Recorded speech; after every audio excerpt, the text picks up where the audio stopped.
8:52 p.m. I call this public hearing in the Ed Cachaos Independent School District to order. Roll call, please. Board President, we have a quorum. Let the record show that a quorum of board members is present, that this meeting has been duly called, that the meeting has been posted in accordance with the Texas Open Meetings Act, Texas Government Code, Chapter 55.1.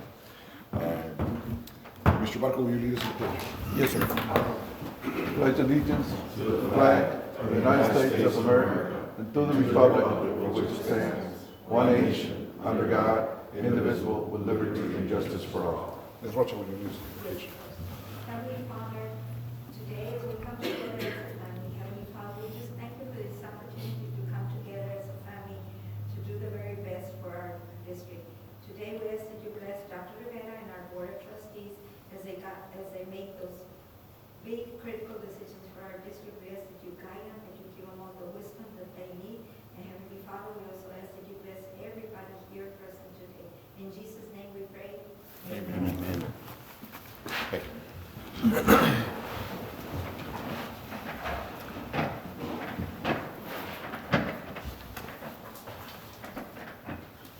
We go to item number 3, comments from the public.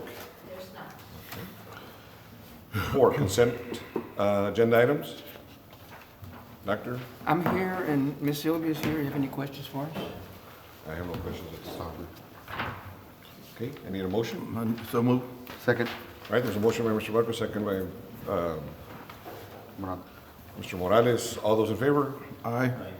Opposed? Motion passes. 5, discussion and action items. Presentation, discussion, and possible action to approve the 2018-19 financial audit. Ms. Garza? This morning we have Bernard Cumber, Mr. Lombardo, to present the audit. Okay, Mr. President, good morning. good morning. My name is Rico Longoria, partner with Bernard Longoria. Here with me today, I have Mr. Luis Lopez. He was the manager's, really the hands-on person in trying to get this particular audit out. I'm going to try and be as brief, understanding that it's Saturday, but realizing that it is an audit report, I do think it's only about 3 or 4 key things that we want to convey to you all. Out of certainly think of reports like 150 pages, certainly I do not intend on doing that. I do want to acknowledge one thing, that the audit report is actually due to the TEA on Tuesday, I believe the 28th. And certainly when we planned the audit, it was not planned to be here on the Saturday before the Tuesday. So I want to acknowledge that fact. If you go back historically, I think the auditor before us, unfortunately, we did the audit late. Last year, being our first year, we actually completed it sooner than we are today. But the biggest difference is just a coordination of starting later this year. But by the time we got the information, it was a little bit later than last year. In saying that, I will say overall, the information once we got it was actually better than we got last year. And so there was a give and take in that process. And certainly, again, just acknowledge the fact that as a service provider, we certainly strive to do better, and we'll try to do better next year as well. So I just want to acknowledge that point.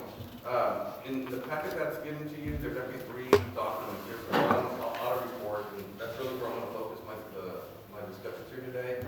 But there's also what's called a governance letter. I'm not going to go through it, other than just acknowledge that it's there. And it's the same standard governance letter that you all have been accustomed to seeing. So I want to in particular there that I feel I need to point out. And so I'm going to dive right into the audit report itself. And I've got maybe 4 or 5 things that I think are worthy of just mentioning.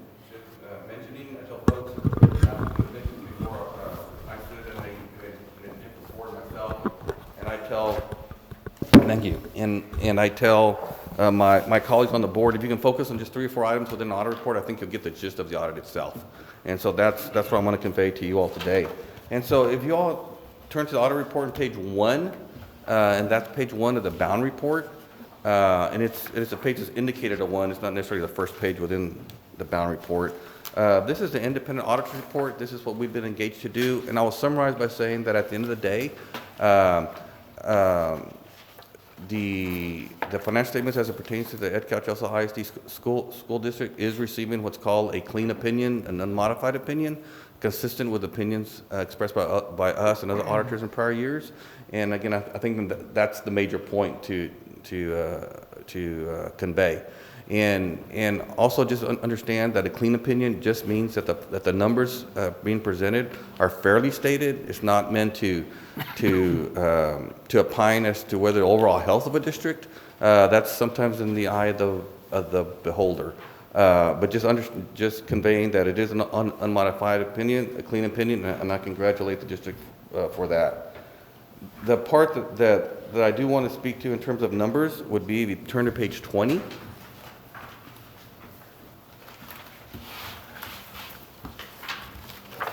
And so what I'll say about page 20 is I've always looked at an audit report from maybe a non-auditor perspective, a non-accountant's perspective, and I always try to focus on one particular number. And I always tell our clients that if you're going to know any number within an audit report, please know what your fund balance is. That is probably the most important number within any audit report and how you manage the institution itself. And so if you look on page 20, and you'll see a line that says, it has a code number, it says 3600, it says unassigned fund balance. And you look under the general fund, you'll see a balance of $10,929,880. Again, in my opinion, the most important number within an audit report itself. That is the cumulative rainy day fund, if you will, for this particular district. And so whether that's a good number or bad number is always in relative terms. The way I will say it is that I think it's a fairly decent number. Bless you. And so I would say that's a pretty good number. If you turn to page 22,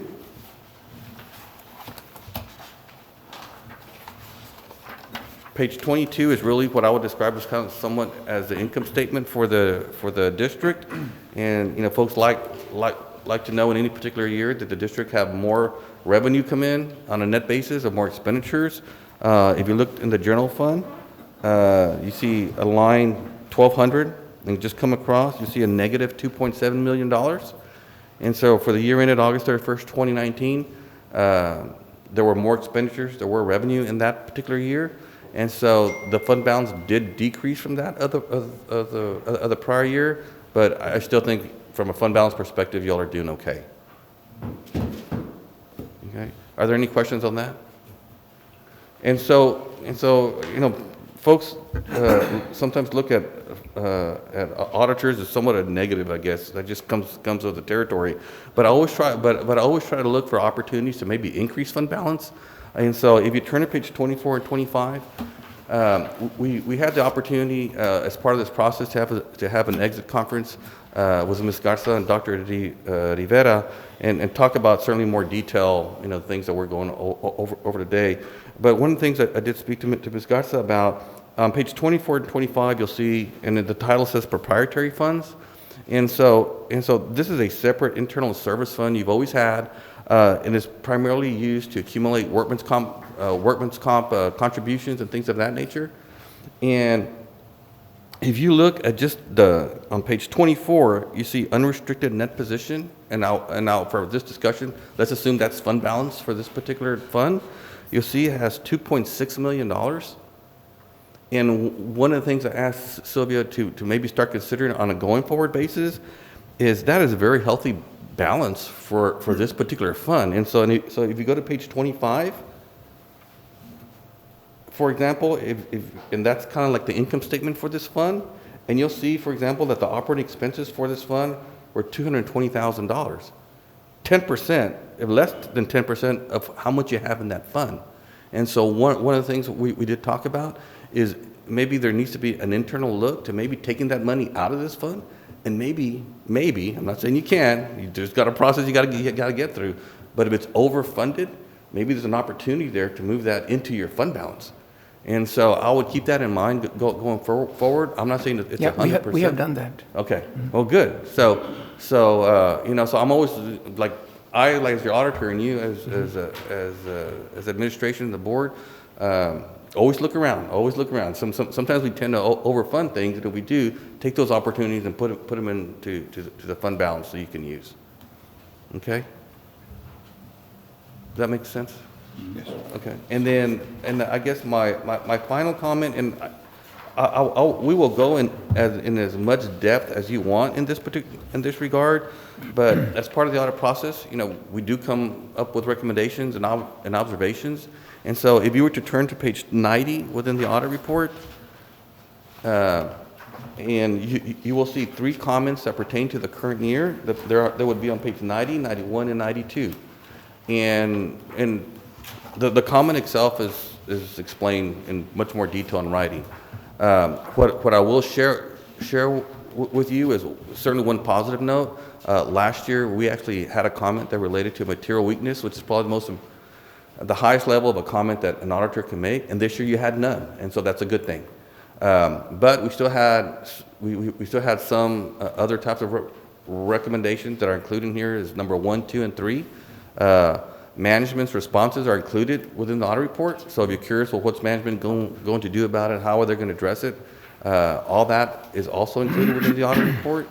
And so I just wanted to acknowledge that these comments are here, not necessarily speak to any one particular comment unless you all had a question. Okay? I guess we can, Doctor, we can go into more detail. Yes, yeah, Shortly afterwards. yes, and I will say, during our exit conference, we certainly went in more detail with respect to the comment. And then my final, and wrapping this up, would be, within your bound copy, there's another piece of paper that speaks to other comments and observation. So from our perspective, the more important comments are included within this bound report. However, there's still other comments that we have that we think are worth mentioning, but don't rise to the level of something that needs to be in this particular report. And so those particular comments, I believe there's a handful of them. We also went through those in our exit conference with Dr. Rivera and Ms. Garza. Okay? Again, I realize it's a Saturday morning, and I just kind of went through there. and even then, it probably felt like you were drinking out of a huge hose. And obviously, we've seen these reports before, and we understand that it takes a lot of time and skill to actually put this all together. And thank you guys for your time. Well, thank you for allowing us to continue to be of service to this district. Thank you for the professionalism in the report. I think it's very well put together. Thank you. Thank you all. Thank you. Thank you.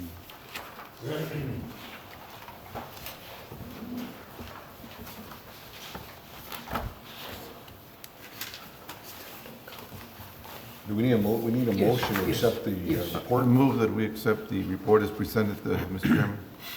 Second. All right, there's a motion by Mr. Barco, second by Mr. Morales. All those in favor? Aye.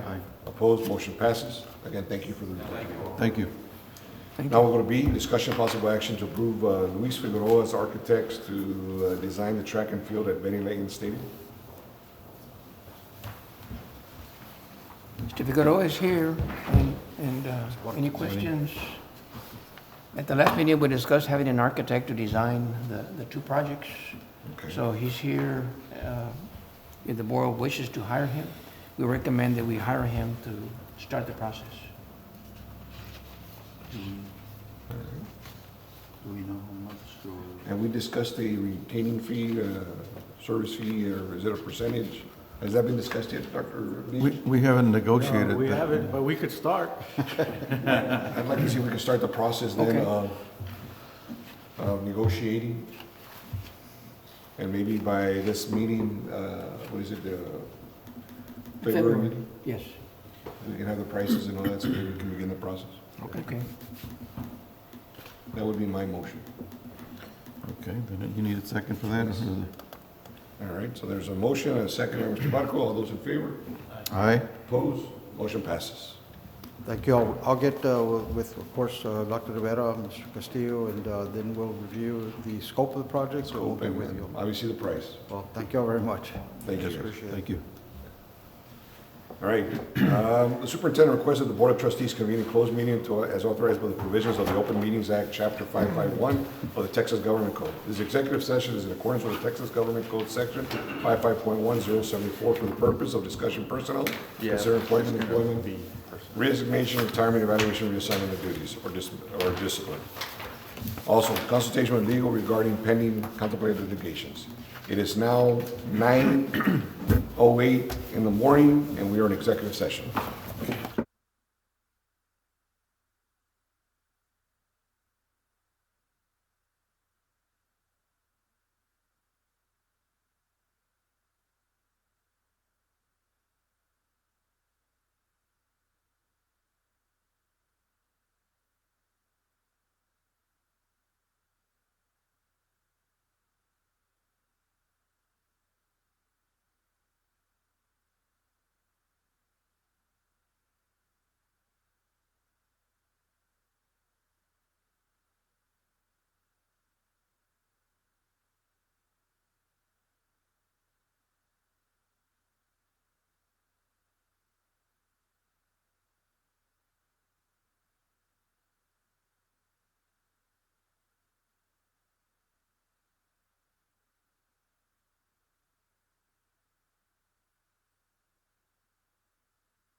It is now 9:43. We're back from executive session.